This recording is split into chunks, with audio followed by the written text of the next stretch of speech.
ಏನಂತೀರಿ ಇವತ್ತಿನ Bharat versus England? ಏನ್ ಅನ್ಸತ್ತೆ ನಿಮ್ಗೆ? ಆ, ಬಹಳ ರೋಚಕವಾಗಿರ್ಬೋದು ಈ ಪಂದ್ಯ ಅಂತ ಅನ್ಸತ್ತೆ ನಂಗೆ. ಅಲ್ಲ, ಗೆಲ್ಲೋದು ಯಾರು ಇರ್ಬೋದು ಅಂತ. ಸುಲಭವಾಗಿ ಅಂತ ಹೇಳಿಕ್ ಸಾಧ್ಯ, ಬಟ್ ಭಾರತ ವಿನ್ ಆಗತ್ತೆ ಅಂತ ನಂಗೆ ಅನಿಸ್ತಾ ಇದೆ. ಭಾರತದ ಪ್ಲೇಯಿಂಗ್ 11 ಏನಾದ್ರೂ ಬದಲಾವಣೆ ಆಗುವ ಸಾಧ್ಯತೆ ಇದೆಯಾ ಅನ್ನುವಂಥದ್ದು. ಈ ಹಳೆ ಟೀಮ್ ಮುಂದುವರೆ ಸಾಧ್ಯತೆ ಜಾಸ್ತಿ ಇದೆ. ಎದುರಾಳಿ ತಂಡ ಇಂಗ್ಲೆಂಡ್ ನ ಪ್ಲೇಯಿಂಗ್ 11 ಹೇಗಿರ್ಬೋದು? ಪ್ರಬಲ ತಂಡ.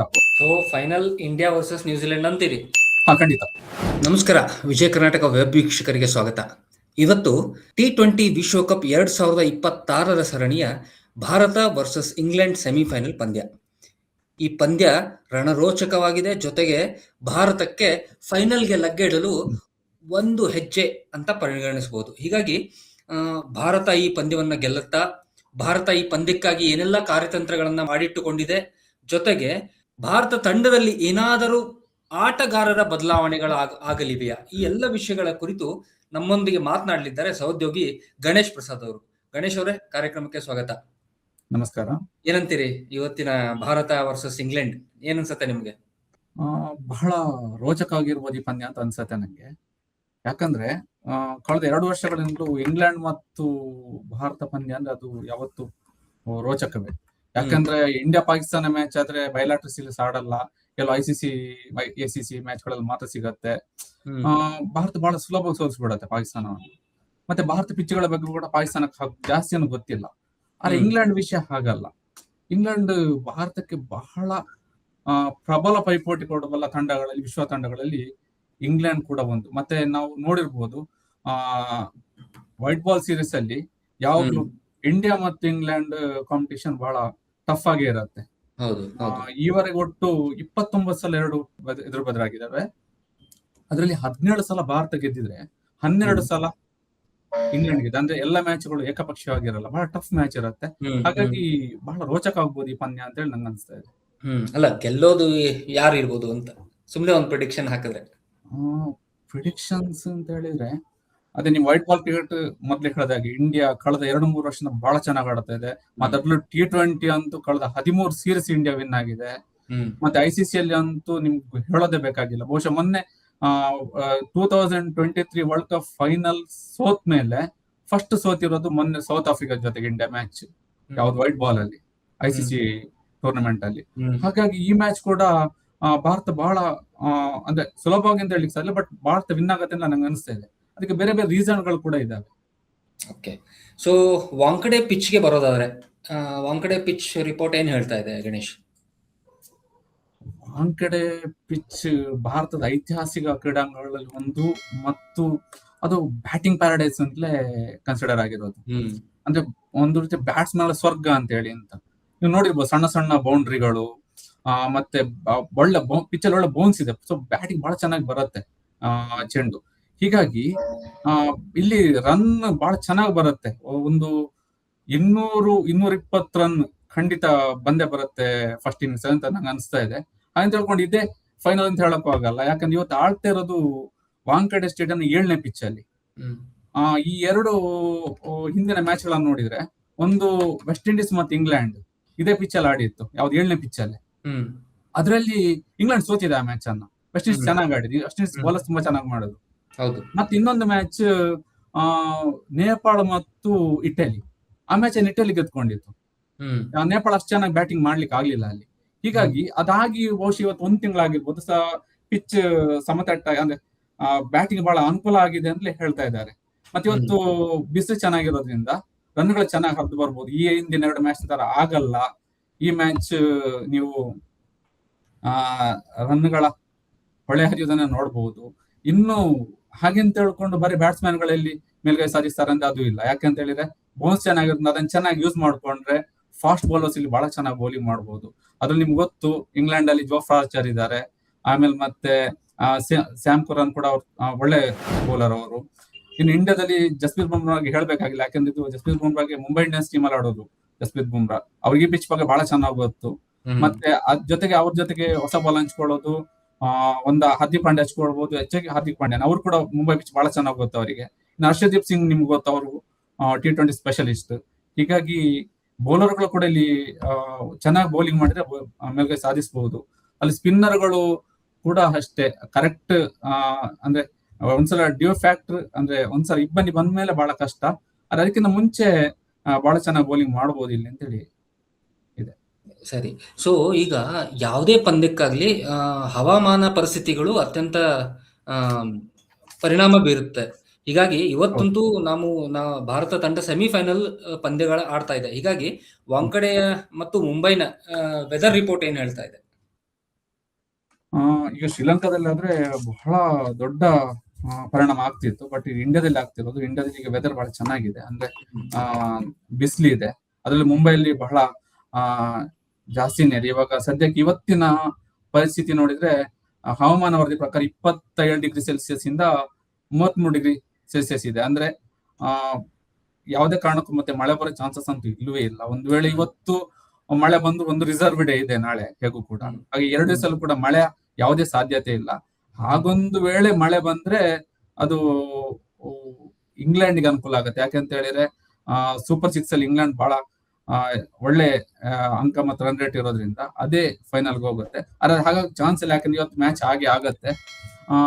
ಮತ್ತೆ ಪಿಚ್ಚಿನ ಬಗ್ಗೆ ಅಂದ್ರೆ ವೆದರ್ ಬಗ್ಗೆ ಹೇಳೋದಿದ್ರೆ ಭಾರತದ ಎಲ್ಲಾ ಕ್ರೀಡಾಂಗಣಲ್ಲೂ ಕೂಡ ನೀವು ನೋಡಿರಬಹುದು, ಒಂದು 8 ಗಂಟೆ ನಂತರ ಸಾಮಾನ್ಯದಲ್ಲಿ ಮಂಜು ಬಹಳ ದೊಡ್ಡ ಪರಿಣಾಮ ಬೀರತ್ತೆ. ಈ ಪಿಚ್ಚರ್ ಕೂಡ ಅಷ್ಟೇ. ಮೊದಲು ಒಳ್ಳೆ ಸ್ವಲ್ಪ ಬೌಲಿಂಗ್ ನಡೀಬಹುದು, ಆಮೇಲೆ ಮತ್ತೆ ಬ್ಯಾಟಿಂಗ್ ಅನುಕೂಲ ಆಗ್ತಾ ಹೋಗ್ಬೋದು ಮ್ಯಾಚ್ ಪಂದ್ಯ ಹೋಗ್ತಾ ಇದ್ದಾಗ. ಬಹುಮುಖ್ಯವಾಗಿ ಚರ್ಚೆ ಆಗ್ತಿರುವಂತದ್ದು ಗಣೇಶ್, ಭಾರತದ ಪ್ಲೇಯಿಂಗ್ 11 ಏನಾದ್ರೂ ಬದಲಾವಣೆ ಆಗುವ ಸಾಧ್ಯತೆ ಇದೆಯಾ ಅನ್ನುವಂಥದ್ದು. ಯಾಕಂದ್ರೆ ಇದು ಪ್ರಮುಖವಾದ ಪಂದ್ಯ. ಹೀಗಾಗಿ ಬಹುಶಃ ಭಾರತ ತನ್ನ ಪ್ಲೇಯಿಂಗ್ 11 ಅನ್ನ ಬದಲಾವಣೆ ಮಾಡಿ ಹೊಸ ಆಟಗಾರರೊಂದಿಗೆ ಅಥವಾ ಬೇರೆ ಆಟಗಾರರೊಂದಿಗೆ ಮೈದಾನಕ್ಕೆ ಇಳಿಯಬಹುದು ಎಂಬಂತ ಮಾತುಗಳು ಕೇಳಿ ಬರ್ತಾ ಇದೆ. ಏನಂತೀರಿ? ಕ್ಷಮಿಸ್ಬೇಕು, ಈ ಪ್ರಶ್ನೆ ಉತ್ತರ ಕೊಡೋ ಮುಂಚೆ ನಾ ಇನ್ನೊಂದನ್ನ ಹೇಳಲಿಕ್ಕೆ ಇಷ್ಟಪಡ್ತೀನಿ. ಪಿಚ್ಚಿನ ಬಗ್ಗೆ ಕೇಳಿದಕ್ಕೆ ಮತ್ತೆ ಹವಾಮಾನದ ಬಗ್ಗೆ ಕೇಳಿದಕ್ಕೆ, ಒಂದ್ ವೇಳೆ ಟಾಸ್ ವಿನ್ ಆದ್ರೆ ಸಾಮಾನ್ಯವಾಗಿ ನೀವು ನೋಡ್ತಾ ಇದ್ದಿರ್ಬೋದು ಏನು ಅಂತ ಹೇಳಿದ್ರೆ,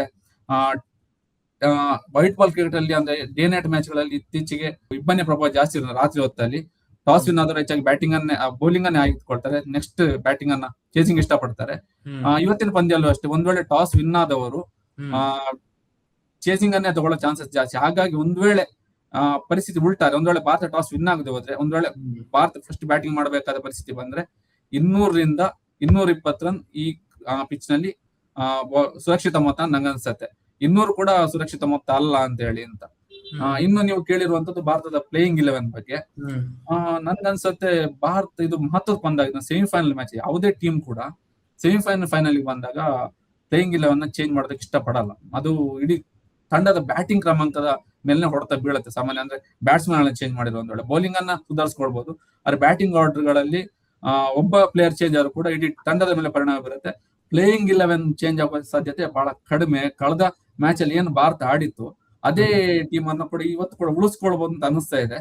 ಒಂದ್ ವೇಳೆ ಒಂದು ಬದಲಾವಣೆ ಆದ್ರೆ ವರುಣ್ ಚಕ್ರವರ್ತಿ ಬದಲು ಕುಲ್ದೀಪ್ ಆಡ್ಬೋದು ಅಂತ. ಯಾಕಂದ್ರೆ ವರುಣ್ ಚಕ್ರವರ್ತಿ ಇಂಡಿಯನ್ ಕಂಡೀಷನ್ಸ್ ಅಲ್ಲ, ಪ್ರಪಂಚ ಯಾವುದೇ ಕಂಡೀಷನ್ T20 ಫಾರ್ಮೆಟ್ ಅಲ್ಲಿ ಯಾವುದೇ ಪರಿಸ್ಥಿತಿಯಲ್ಲಿ ಕೂಡ ಬಾಲ್ ಅನ್ನ ಸ್ಪಿನ್ ಮಾಡಬಲ್ಲ ಒಬ್ಬ ಬೌಲರ್. ಆದ್ರೆ ಅವರನ್ನು ಈ ಸಲ T20 ವರ್ಲ್ಡ್ ಕಪ್ ಅಲ್ಲಿ ಅವರ ಬೌಲಿಂಗ್ ಪರಿಣಾಮಕಾರಿ ಆಗಿಲ್ಲ. ಅದು ಯಾಕೋ ಗೊತ್ತಿಲ್ಲ.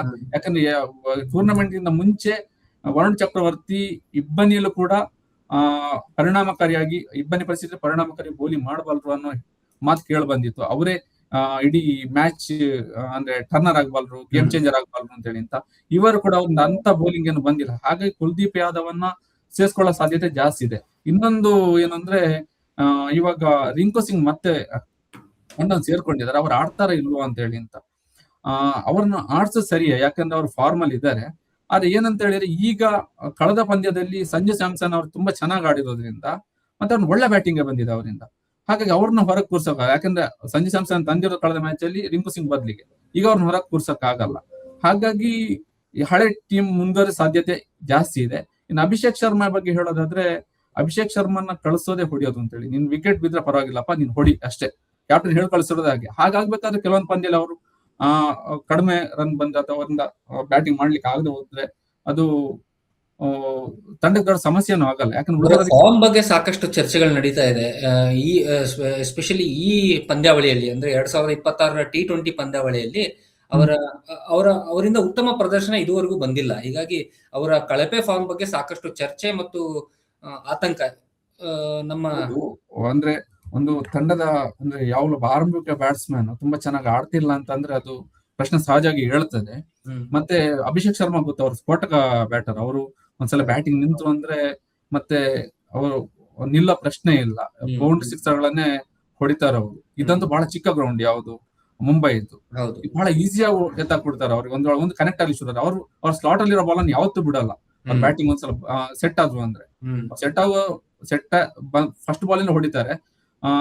ಈ ನಿಟ್ಟಲ್ಲಿ ಇವ್ರು ಅಂದ್ರೆ ಫಸ್ಟ್ ಬಾಲ್ ಇಂದ ಹೊಡಿಬೇಕು ಅನ್ನೋ ಹುಮ್ಮಸ್ಸು ಮತ್ತೆ ಮಧ್ಯದಲ್ಲಿ ಸ್ವಲ್ಪ ಫೈಲರ್ ಆಗಿರೋದ್ರಿಂದ ಅವ್ರಿಗೆ ಸ್ವಲ್ಪ ಕನ್ಫ್ಯೂಷನ್ ಆಗಿದ್ದಿರ್ಬೋದು ಏನ್ ಮಾಡ್ಬೇಕು ಅಂತ ಹೇಳಿ ಅಂತ. ಹಾಗಾಗಿ ಫಸ್ಟಿನ 3 ಮ್ಯಾಚ್ ಅಲ್ಲೂ ಕೂಡ ಅವರು 0ಗೆ ಔಟ್ ಆದ್ರು. ಆಮೇಲೆ ಮತ್ತೆ ಪುನಃ ದೊಡ್ಡ 10-12 ರನ್ ಹೊಡ್ತಿರೋದು. ಮತ್ತೆ ಪುನಃ ಈಗ ಮೊನ್ನೆ ಒಂದು ಮ್ಯಾಚ್ ಮಾತ್ರ ಅವ್ರು ಆಡಿರೋದು, ಅದು ಜಿಂಬಾಬ್ವೆ ಎದುರು. ಅದು 55 ರನ್ ಹೊಡೆದಿದ್ರು ಅವರು, ಚೆನ್ನಾಗಿ ಆಡಿದ್ರು ಆ ಮ್ಯಾಚ್ ಅಲ್ಲಿ. ಆದ್ರೆ ಜಿಂಬಾಬ್ವೆ ಪ್ರದರ್ಶನ ನಾವು ಅದನ್ನ ದೊಡ್ಡ ಮಟ್ಟ ಕನ್ಸಿಡರ್ ಮಾಡಕ್ ಆಗಲ್ಲ. ಆದ್ರೂ ಕೂಡ ಇಂಥ ಒಂದು ಮಹತ್ವದ ಪಂದ್ಯದಲ್ಲಿ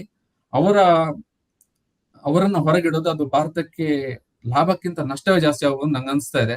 ಇದಕ್ಕೆ ಕಾರಣ ಇನ್ನೊಂದಿದೆ. ಅದೇನಂತಂದ್ರೆ, ಕಳೆದ ವರ್ಷ ನಿಮ್ಗೆ ನೆನಪಿರ್ಬೋದು, ಇಂಡಿಯಾ ಇಂಗ್ಲೆಂಡ್ ಎದುರು ಇದೇ ಪಿಚ್ ಅಲ್ಲಿ ಅದು ಫೆಬ್ರವರಿ ತಿಂಗಳಲ್ಲಿ ಮ್ಯಾಚ್ ಆಡಿತ್ತು. ಆವಾಗ ಇಂಡಿಯಾ 9 ವಿಕೆಟ್ 249 ರನ್ ಹೊಡೆದಿತ್ತು ಫಸ್ಟ್ ಬ್ಯಾಟಿಂಗ್ ಮಾಡಿ. ಆ ಮ್ಯಾಚ್ ಅಲ್ಲಿ ಅಭಿಷೇಕ್ ಶರ್ಮಾ 54 ಬಾಲ್ 135 ರನ್ ಹೊಡೆದಿದೆ, ಇದೇ ವಾಂಖೆಡೆ ಸ್ಟೇಡಿಯಂ ಅಲ್ಲಿ. ಹಾಗಾಗಿ ಆ ಭಯ ಇಂಗ್ಲೆಂಡ್ ಇದ್ದೇ ಇದೆ. ಅಭಿಷೇಕ್ ಶರ್ಮಾ ಈ ಮ್ಯಾಚ್ ಅಲ್ಲಿ ಆಡಿದ್ರೆ ಏನಾಗ್ಬೋದನ್ನೋ ವಿಷಯ ಇಂಗ್ಲೆಂಡ್ ಬಹಳ ಚೆನ್ನಾಗಿ ಅರಿವಿದೆ. ಸೊ ಅಭಿಷೇಕ್ ಶರ್ಮಾ ವಿಕೆಟ್ ಗೆ ಅವ್ರು ಟ್ರೈ ಮಾಡ್ತಾರೆ. ಬಟ್ ಅಭಿಷೇಕ್ ಶರ್ಮಾ ಈ ಮ್ಯಾಚ್ ಅಲ್ಲಿ ಆಡ್ಬೋದು ನಂಗೆ ಅನಿಸ್ತಾ ಇದೆ.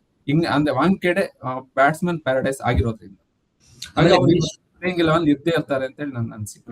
ಆಮೇಲೆ ನೋಡಿ, ಈ ನಾಯಕ ಸೂರ್ಯಕುಮಾರ್ ಯಾದವ್ ಬಗ್ಗೆ ಅವರ ಬಗ್ಗೆ ಕೇಳಿ ಬರ್ತಾ ಇರುವಂತ ಮಾತುಗಳೇನಂದ್ರೆ, ಕ್ಯಾಪ್ಟನ್ ಸೂರ್ಯಕುಮಾರ್ ಯಾದವ್, ಸ್ಕೈ ಅಂತ ನಾವೇನ್ ಕರಿತೀವಿ, ದೊಡ್ಡ ಪಂದ್ಯಗಳಲ್ಲಿ ಅವರು ವಿಫಲರಾಗ್ತಿದ್ದಾರೆ. ಸಣ್ಣ ಪುಟ್ಟ ಪಂದ್ಯಗಳಲ್ಲಿ ಅವರ ಪ್ರದರ್ಶನ ಉತ್ತಮವಾಗಿದ್ರು, ದೊಡ್ಡ ಪಂದ್ಯಗಳು, ಉದಾಹರಣೆಗೆ ಪಾಕಿಸ್ತಾನದೊಂದಿಗಿನ ಪಂದ್ಯ, ವೆಸ್ಟ್ ಇಂಡೀಸ್ ಜೊತೆಗಿನ ಪಂದ್ಯ, ಹೀಗೆ ದೊಡ್ಡ ಪಂದ್ಯಗಳಲ್ಲಿ ಅವರು ಅಷ್ಟಾಗಿ ಪ್ರದರ್ಶನ ಕೊಡ್ತಾ ಇಲ್ಲ.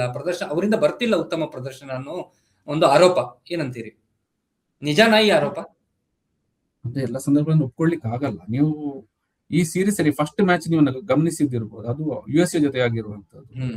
ಅದು ವಾಂಖೆಡೆ ಸ್ಟೇಡಿಯಂ ಅಲ್ಲಿ ಈ ಪಿಚ್ ಅಲ್ಲಿ ಆಗಿರೋದಲ್ಲ, ವಾಂಖೆಡೆ ಸ್ಟೇಡಿಯಂ ಇನ್ನೊಂದು ಪಿಚ್ ಅಲ್ಲಿ ಆಗಿರೋದು. ಅದು ನೀವು ಭಾರತ ಬಹಳ ಬ್ಯಾಟಿಂಗ್ ಅಗ್ರ ಕ್ರಮಾಂಕ ಕುಸಿದಿತ್ತು ಅವಾಗ ಮ್ಯಾಚ್ ವಿನ್ನಿಂಗ್ ಪರ್ಫಾರ್ಮೆನ್ಸ್ ಕೊಟ್ಟಿದ್ದೆ ಸೂರ್ಯಕುಮಾರ್ ಯಾದವ್. ಒಂದು ವೇಳೆ ಸೂರ್ಯಕುಮಾರ್ ಯಾದವ್ ಇಂದ ಆ ಮ್ಯಾಚ್ ಪರ್ಫಾರ್ಮೆನ್ಸ್ ಬರದೇ ಹೋಗಿರ್ತಿದ್ರೆ ಇವತ್ತು ಇಂಡಿಯಾ ಈ ಪೊಸಿಷನ್ ಇರ್ತಿತ್ತಲ್ಲ, ಬಹಳ ಕಷ್ಟ ಇತ್ತು. ಯಾಕಂದ್ರೆ ಫಸ್ಟ್ ಮ್ಯಾಚ್ ಎಲ್ಲ ಸೋತಿದ್ರೆ ಇಂಡಿಯಾಕ್ಕೆ ಬಹಳ ಕಾನ್ಫಿಡೆನ್ಸ್ ಪೆಟ್ಟು ಇತ್ತು.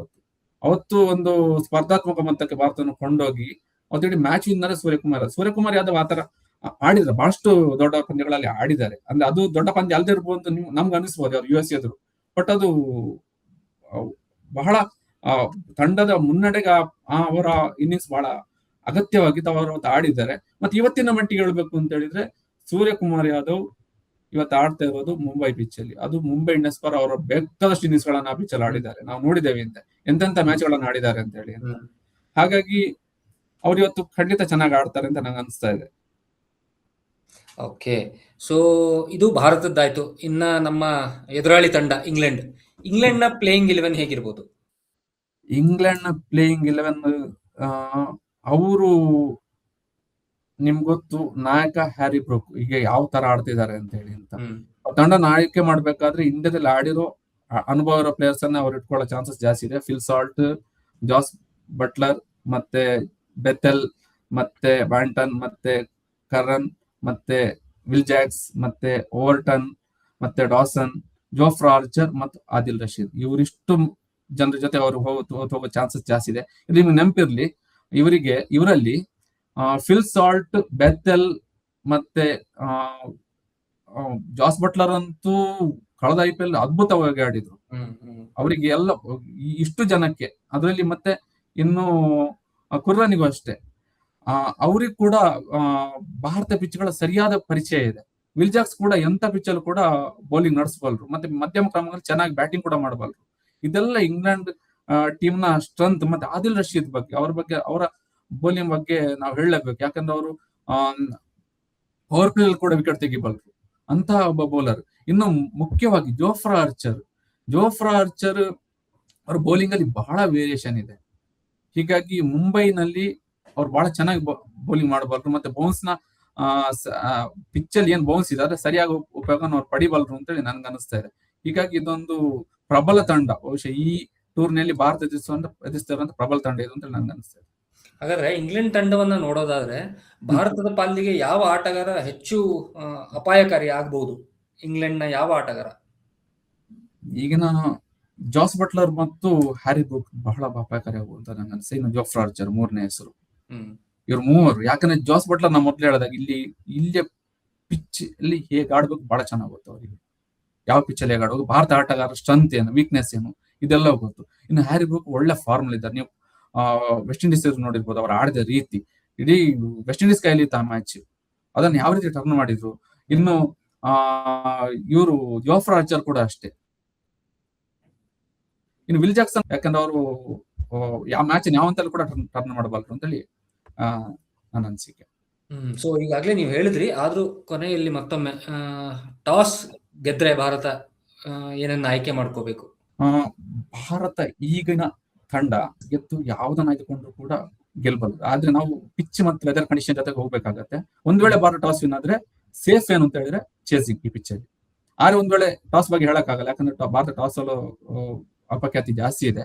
ಈಗ ಒಂದ್ ವೇಳೆ ಭಾರತ ಟಾಸ್ ಅದಕ್ಕೆ ಚಿಂತೆ ಮಾಡ್ಬೇಕಾಗಿಲ್ಲ, ಯಾಕಂದ್ರೆ ಭಾರತ ಮೊದಲು ಬ್ಯಾಟಿಂಗ್ ಮಾಡಿದ್ರು ಕೂಡ 200 ರಿಂದ 220 ರನ್ ತೆಗೆಯುವಂತ ಸಾಮರ್ಥ್ಯ ತಂಡಕ್ಕೆ ಇದ್ದೇ ಇದೆ. ಒಂದ್ ವೇಳೆ ಯಾರು ಸಫಲರಾಗಿ ಯಾರು ವಿಫಲರಾಗ್ಲಿ, ಮಧ್ಯಮ ಕ್ರಮಾಂಕದಲ್ಲಿ ಬಂದು ಕೂಡ ಶಿವಮ್ ದುಬೆ, ಹಾರ್ದಿಕ್ ಪಾಂಡ್ಯ ಇವರೆಲ್ಲರೂ ಕೂಡ ಚೆನ್ನಾಗಿ ಆಡಬಲ್ರು, ಒಂದು ಒಳ್ಳೆ ಸ್ಕೋರ್ ಅನ್ನ ಮಾಡಬಲ್ರು. ಆದ್ರೆ ನಾನಿವತ್ತು ಒಂದ್ ವೇಳೆ ಭಾರತ ಫಸ್ಟ್ ಬ್ಯಾಟಿಂಗ್ ಮಾಡಿದ್ರೆ 240 250 ರನ್ ತೆಗಿಬಹುದು ನನ್ಗೆ ಅನ್ನಿಸ್ತಾ ಇದೆ ಪಿಚ್ ಅಲ್ಲಿ. ಮತ್ತೆ ಅದಕ್ಕೆ ಇನ್ನೊಂದು ರೀಸನ್ ಏನು ಅಂತ ಹೇಳಿದ್ರೆ, ಈ ಪಂದ್ಯದಲ್ಲಿ ಮುಂಬೈ ಇಂಡಿಯನ್ಸ್ ನ 4 ರಿಂದ 5 ಜನ ಆಡ್ತಾ ಇದ್ದಾರೆ. ನಾಯಕ ಸೂರ್ಯಕುಮಾರ್ ಯಾದವ್, ಇನ್ನೊಂದು ಮುಂಬೈ ಇಂಡಿಯನ್ಸ್ ನ ಹಾರ್ದಿಕ್ ಪಾಂಡ್ಯ, ಇನ್ನೊಂದು ತಿಲಕ್ ವರ್ಮಾ, ಇನ್ನೊಂದು ನಮ್ಮ ಪ್ರಮುಖ ವೇಗದ ಬೌಲರ್, ಇನ್ನು ಮತ್ತೆ ಇಶಾನ್ ಕಿಶನ್ಗೆ ಮುಂಬೈ ಟೀಮ್ ಅಲ್ಲಿ ಇಲ್ಲದೆ ಇದ್ದಿರಬಹುದು, ಆದ್ರೆ ಅವರು ಹಿಂದೆ ಮುಂಬೈ ಟೀಮ್ ಅಲ್ಲಿ ಇದ್ದವರು, ಅವರಿಗೆ ವಾಂಕಡೇ ಸ್ಟೇಡಿಯಂ ಬಹಳ ಚೆನ್ನಾಗಿ ಪರಿಚಯ ಇದೆ. ಹೀಗಾಗಿ ಒಂದ್ ವೇಳೆ ಇಂಡಿಯಾ ವಿನ್ ಆದ್ರೆ ಬ್ಯಾಟಿಂಗ್ ತಗೊಂಡು 240 ರನ್ ಹೊಡಿಬಹುದು. ಒಂದ್ ವೇಳೆ ಚೇಸಿಂಗ್ ಸಿಕ್ಕರು ಕೂಡ, ಚೇಸಿಂಗ್ ತಗೊಂಡು 200 ರನ್ ಇಂಗ್ಲೆಂಡ್ ಹೊಡೆದ್ರು ಕೂಡ ಅದನ್ನ ಬಹಳ ಆರಾಮಾಗಿ ಚೇಸ್ ಮಾಡಬಾರದು ಅಂತ ಹೇಳಿ ನನ್ನ ಅನಿಸಿಕೆ. So final India versus New Zealand ಅಂತೀರಿ? ಖಂಡಿತ. ಓಕೆ, ಅದೊಂದು ಅಹಮದಾಬಾದ್ ಅಲ್ಲಿ ಭಾರತ ಮತ್ತು ನ್ಯೂಜಿಲೆಂಡ್ ಆಡಬಹುದು ಅಂದ್ರೆ ಆಡೋದೇ. ಧನ್ಯವಾದ ಗಣೇಶ್. ಸೊ ನೋಡಿದ್ರಲ್ಲ ವೀಕ್ಷಕರೇ, ಇವತ್ತಿನ ಭಾರತ ವರ್ಸಸ್ ಇಂಗ್ಲೆಂಡ್ ಸೆಮಿಫೈನಲ್ ಪಂದ್ಯ ಅತಿ ಮುಖ್ಯವಾಗಿದ್ದು, ಭಾರತ ಫೈನಲ್ ತಲುಪಬೇಕಾದ್ರೆ ಈ ಪಂದ್ಯವನ್ನ ಗೆಲ್ಲಲೇಬೇಕಾಗಿದೆ. ಜೊತೆಗೆ ಸಾವಿರಾರು ಕೋಟ್ಯಾಂತರ ಕ್ರೀಡಾಭಿಮಾನಿಗಳು ಭಾರತ ಈ ಪಂದ್ಯವನ್ನು ಗೆಲ್ಲಿ ಮತ್ತು ಫೈನಲ್ ತಲುಪಿ 2026ರ T20 ವಿಶ್ವಕಪ್ ಅನ್ನ ಮತ್ತೆ ತನ್ನ ಮುಡಿಗೇರಿಸಿಕೊಳ್ಳಲಿ ಅಂತ ಬಯಸಿದರೆ ನೀವು ಕೂಡ ಅದೇ ಪ್ರಾರ್ಥನೆಯನ್ನ ಮಾಡೋಣ. ಧನ್ಯವಾದ.